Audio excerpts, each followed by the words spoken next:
اس طرح میرے بھائیوں قرآن کریم میں کافی جگہ پر کافی آیات میں ذکر کیا گیا ہے، اللہ تعالیٰ نے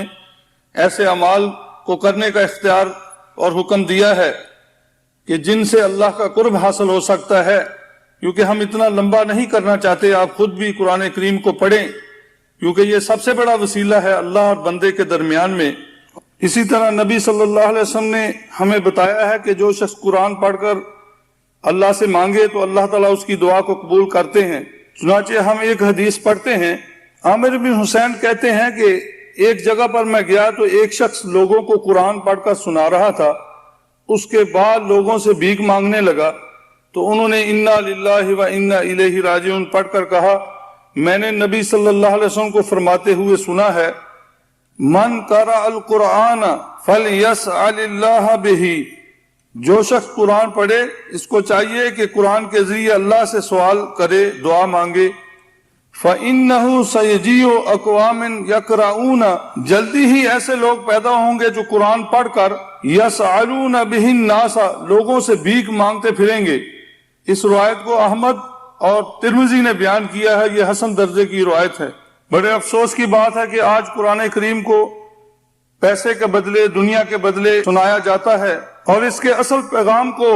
لوگوں کے ہاں چھپایا جاتا ہے۔ ایک حدیث مسلم میں آتی ہے جس میں ابو ہریرہ رضی اللہ تعالی عنہ فرماتے ہیں کہ نبی صلی اللہ علیہ وسلم نے فرمایا، باردو بالاعمال فتنۃ، ان فتنوں سے پہلے پہلے نیک اعمال کر لو، کقطع اللیل المظلم، اندھیری رات کے ٹکڑوں کی طرح وہ فتنے ہوں گے، جس میں ایک آدمی صبح مومن ہوگا، وَيُمْسِي کافرا، اور شام کو کافر ہو جائے گا، اور شام کو وہ مومن ہوگا اور صبح تک وہ کافر ہو جائے گا۔ یبیع دینہ بعرض من الدنیا، وہ اپنے دین کو دنیا کے سامان کے بدلے بیچ ڈالے گا، یعنی دنیا کی حقیقت اس کے سامنے اللہ کے دین سے زیادہ ہوگی۔ یہی معاملہ میرے بھائیوں آج ہمارے آنکھوں کے سامنے نظر آ رہا ہے کہ دنیا کے چند ٹکوں کی وجہ سے اللہ کے دین کو بیچ ڈالتے ہیں اور ایسے مسائل بتا دیتے ہیں جو قرآن و سنت میں نہیں۔ اور انہی لوگوں کی نشاندہی اللہ تعالیٰ نے سورۃ توبہ کے اندر 34 نمبر آیت میں کی ہے، یا ایھا الذین آمنوا، اے ایمان والو، انا کثیرا من الاحبار والرہبان، کہ بہت سے احبار و رہبان لیأکلون اموال الناس بالباطل، البتہ کھاتے ہیں لوگوں کا مال ناجائز طریقے سے، ویصدون عن سبیل اللہ، اور اللہ کے راستے سے بھی لوگوں کو روکتے ہیں۔ احبار حبر کی جمع ہے، یہ یہودیوں کے علماء کو کہا جاتا تھا۔ رہبان راہب کی جمع ہے، راہب درویش مشائخ پیروں کو کہا جاتا ہے۔ تو اس سے پتہ چلا ہے کہ علماء اور بہت سے پیر لوگوں کا ناجائز طریقے سے مال کھاتے ہیں اور اللہ کے راستے سے بھی روکتے ہیں۔ ظاہر بات ہے کہ اگر اللہ کا راستہ بتائیں گے تو ان کو کوئی مال نہیں دے گا، لہذا وہ ایسی باتیں لوگوں کے سامنے اپنی طرف سے کرتے ہیں تاکہ لوگ ان کو مال دے، حالانکہ اللہ کی کتاب میں ان کو کہا گیا تھا وَلَا تَلْبِسُوا الْحَقَّ بِالْبَاطِلِ وَتَكْتُمُوا الْحَقَّ وَأَنْتُمْ تَعْلَمُونَ، اور حق و باطل کے اندر گڑبڑ نہ کرو اور جان بوجھ کر حق کو نہ چھپاؤ۔ یہ سورۃ بقرہ کی آیت ہے۔ اور اسی طرح سورۃ الاعراف کے اندر اللہ رب العالمین نے بنی اسرائیل کے متعلق فرمایا ہے، فَخَلَفَ مِن بَعْدِهِمْ خَلْفٌ وَرِثُوا الْكِتَابَ يَأْخُذُونَ عَرَضَ هَٰذَا الْأَدْنَىٰ، پھر ان کے بعد ان کے ناخلف جانشین کتاب الہی کے وارث ہوئے جو اس دنیا کا مال یعنی ناجائز طریقے پر حاصل کرتے تھے۔ وَيَقُولُونَ سَيُغْفَرُ لَنَا وَإِن يَأْتِيهِمْ عَرَضٌ مِثْلُهُ يَأْخُذُوهُ، اور کہتے ہیں کہ ہمیں معاف کر دیا جائے گا، اور اگر دوبارہ پھر اتنا ہی مال ان کو ملے، یعنی لالچ کا یہ حال ہے کہ اسے بھی لے لیتے ہیں۔ أَلَمْ يُؤْخَذْ عَلَيْهِمْ مِيثَاقُ الْكِتَابِ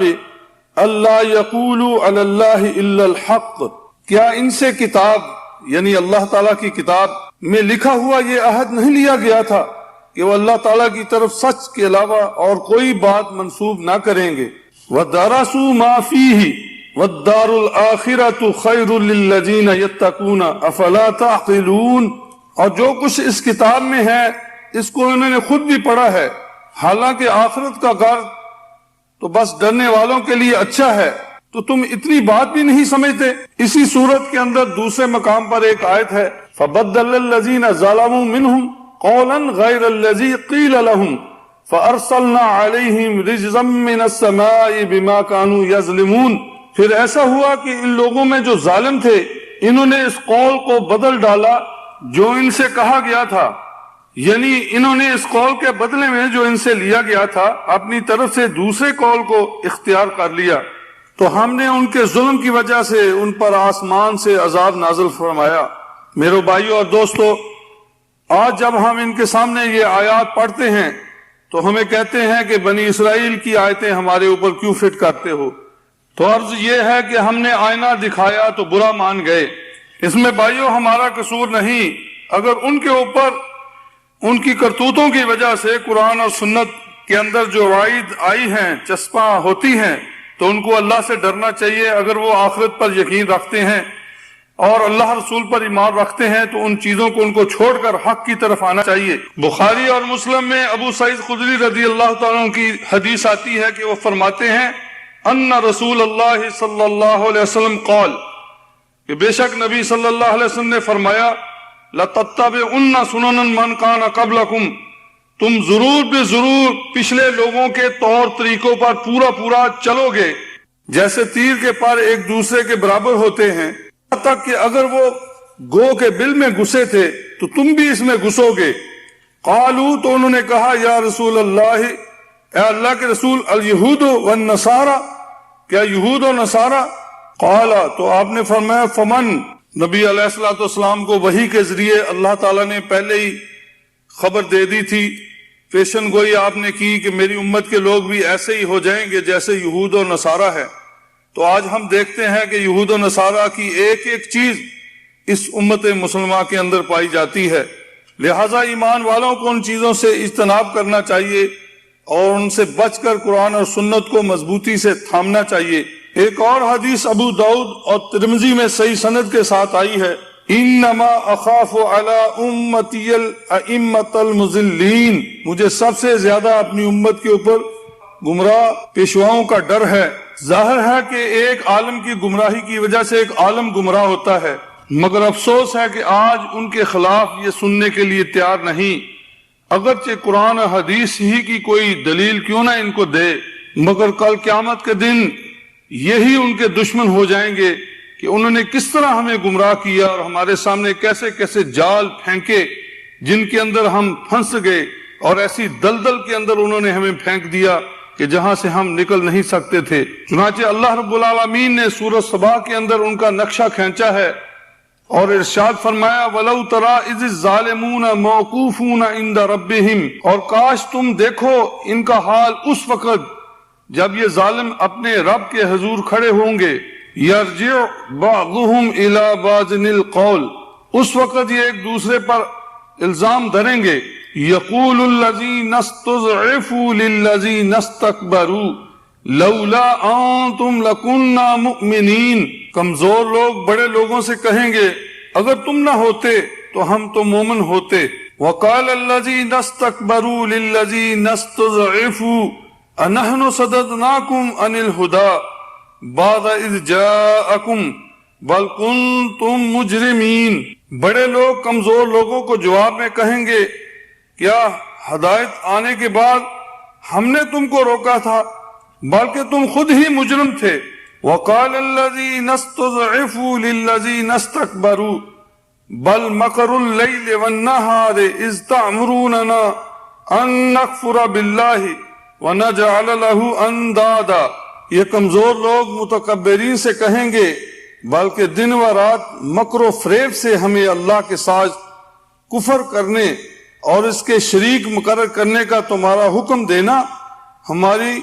بے ایمانی کا باعث ہوا۔ وَأَسَرُّوا النَّدَامَةَ لَمَّا رَأَوُا الْعَذَابَ، آخر کار جب یہ لوگ عذاب دیکھ لیں گے تو اپنے دلوں میں پچھتائیں گے۔ میرے بھائیوں، اس وقت پچھتانا بیکار ہے۔ آج اگر یہ ہوش کریں، اللہ کی طرف آئیں اور نبی صلی اللہ علیہ وسلم کی سنت کی طرف آئیں تو آج وقت ہے۔ اس دن ہاتھ ملتے رہیں گے، اس وقت کوئی کام نہیں آئے گا، بے یار و مددگار اللہ کے دربار میں کھڑے ہوں گے۔ سورۃ مائدہ کی 35 نمبر آیت کے آخر میں اللہ رب العالمین فرماتے ہیں وَجَاهِدُوا فِي سَبِيلِهِ لَعَلَّكُمْ تُفْلِحُونَ، اور اس کے راستے میں جہاد کرو تاکہ تم فلاح پاؤ۔ اس آیت کے اندر تیسرا نمبر جہاد کا اللہ رب العالمین نے ذکر کیا ہے، اور یہ سب سے بڑا وسیلہ ہے اللہ کی طرف پہنچنے کا۔ جہاد کا معنی صرف قتال ہی نہیں بلکہ جد و جہد کو بھی جہاد کہتے ہیں، کوشش کو کہ اللہ کے دین کو پھیلانے کے لیے اللہ کے دین میں کوشش کرنا۔ اگر اس کا معنی صرف قتال ہی لیا جائے تو مکی صورتوں کے اندر کافی دفعہ جہاد کا لفظ آیا ہے، تو آپ سب جانتے ہیں کہ مکی زندگی کے اندر تو جہاد فرض ہوا ہی نہیں تھا، لہذا نبی صلی اللہ علیہ وسلم نے ہمیں ارشاد فرمایا مسلم کی حدیث میں من رأى منکم منکرا فلیغیر بیدہ فإن لم یستطع فبلسانہ، جو تم میں سے منکر کو دیکھے، برائی کو دیکھے تو اپنے ہاتھ سے روک دے، اور اگر یہ طاقت نہ رکھتا ہو تو زبان سے روک دے، اور اگر یہ بھی طاقت نہ رکھے تو دل سے کم برا سمجھے، اور یہ ایمان کا سب سے چھوٹا درجہ ہے۔ اس حدیث سے ہمیں پتا چلا کہ جہاد 3 قسم کا ہے، زبان سے، ہاتھ سے اور دل سے برا جاننے کا نام جہاد ہے، اور اسی طرح 3 دشمنوں کے ساتھ جہاد کرنا ہے، اللہ کے دشمن، شیطان اور اپنی نفس سے جہاد کرنا، اور اسی طرح 3 ذریعوں سے جہاد کرنا۔ انما المؤمنون الذین آمنوا باللہ ورسولہ ثم لم یرتابوا، مومن تو وہی ہے جو اللہ اور رسول پر ایمان لائے پھر اس میں کبھی شک نہ کرے اپنے ایمان کے اندر۔ وجاہدوا باموالہم وانفسہم فی سبیل اللہ، اور اللہ کے راستے میں یعنی وقت لگا کر اپنے مال اور اپنی جان کے ساتھ جہاد کرے۔ اولئک ھم الصادقون، یہی لوگ اللہ کے نزدیک سچے ہیں، یعنی وقت کے ساتھ، مال کے ساتھ اور جان کے ساتھ جہاد کرے۔ سورۃ الحج میں اللہ تعالیٰ فرماتے ہیں وَجَاهِدُوا فِي اللَّهِ حَقَّ جِهَادِهِ، اور اللہ کے راستے میں جہاد کرو جیسا جہاد کرنے کا حق ہے۔ اللہ کے تقرب کا سب سے بڑا ذریعہ جہاد ہے، لہذا جہاد کا معنی صرف یہی نہیں کہ ہم اللہ کے راستے میں قتال کریں، بلکہ ہر کوشش جو اللہ کی طرف ہو اس کو جہاد کہا جاتا ہے۔ اس لیے ہم اللہ کے دین کو بلند کرنے کے لیے زور لگائیں، محنت کریں، جان لگائیں، وقت لگائیں، کوشش کریں، مال لگائیں، اللہ کے راستے میں قربانی دیں، اپنے آپ کو وقف کریں، اللہ کے دین کا علم حاصل کریں، اور ان خوبیوں کو اپنے اندر جذب کریں، پیدا کریں، اور ان کو تلاش کریں جو اللہ کو مطلوب ہے۔ چنانچہ اس سلسلے میں نبی صلی اللہ علیہ وسلم نے پیشن گوئی فرمائی ہے کہ جب تم کھیتی باڑی میں لگ جاؤ گے ترکتم الجہاد، اور تم جہاد کو چھوڑ دو گے، سلط اللہ علیکم ذلہ، تو اللہ تم پر ذلت کو ڈال دے گا، لا ینزعہ حتی یرجعوا الی دینکم،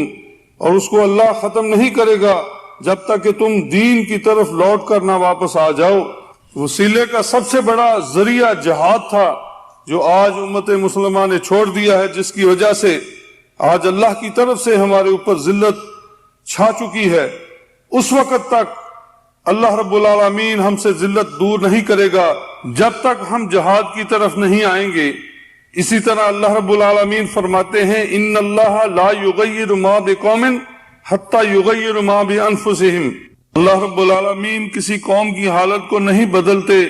جب تک وہ قوم اپنی حالت کو خود نہ بدلنے کی کوشش کریں۔ میرے بھائیو، اس کے علاوہ چند اور وسیلے ہیں جن کو بیان کر کے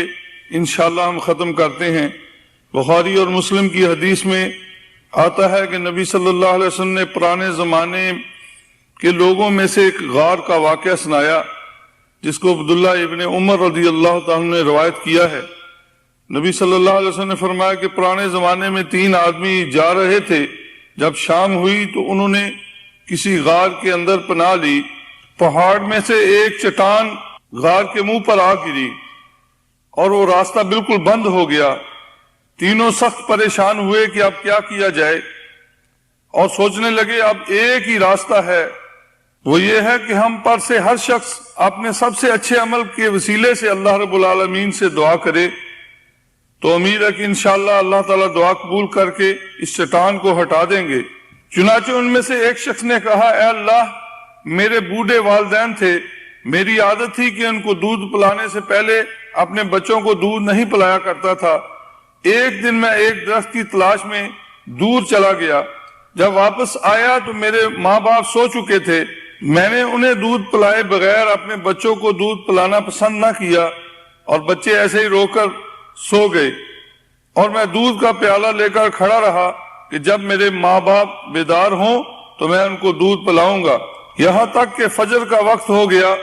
تب وہ بیدار ہوئے اور میں نے دودھ ان کو پلایا۔ اس کے بعد اس نے دعا کی کہ اے اللہ،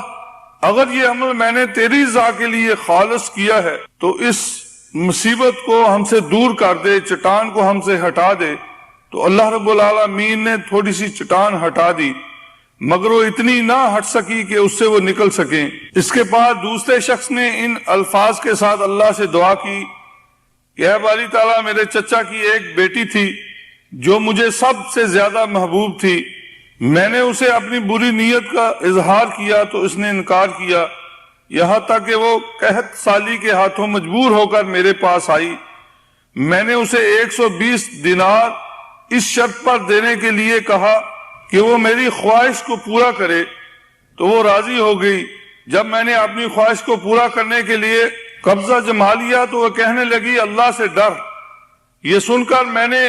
اپنے ارادے کو روک دیا، اگرچہ وہ مجھے سب سے زیادہ محبوب تھی، پھر بھی میں اس کے ساتھ برے ارادے سے، برے خیال سے باز آ گیا،